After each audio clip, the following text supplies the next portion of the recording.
But we do know that faith works every time we work it, every time we use our faith, every time we apply our faith, it will produce a result. Now that result is also dependent on us staying in faith.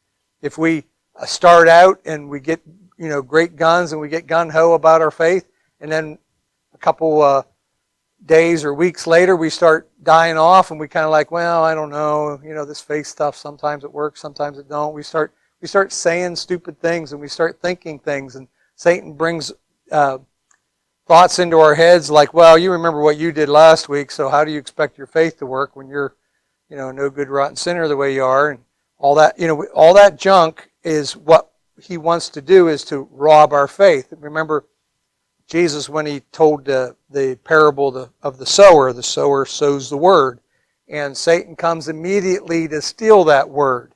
And so that's what he wants to do, is steal and rob us of our faith, because how does faith come? It comes from the Word of God. And so he wants to steal that from us. He's not worried about you having Word in you. He's worried about what it'll produce. You know what I mean? You can go to church all you want, hear all the messages you want, sing all the Christian songs on the radio in your car, do all the stuff. And he's like, no problem, just don't produce any results. Don't pass that faith along so that other people will get born again. Don't use that to believe God for finances, for provision, so that you can be a blessing to other people. Don't do any of that stuff, because that's what Satan wants to rob.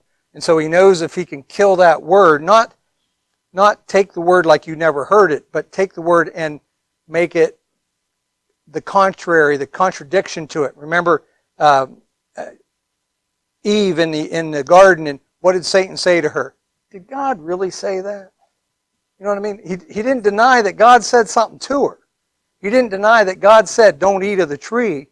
He just said, did he really mean that? And that's how he steals the word. That's how he steals your faith, is by just this little contradiction, those little thoughts. And so if we don't stay in faith, if we don't really keep hooked up and anchored in faith, then it makes it tough on us.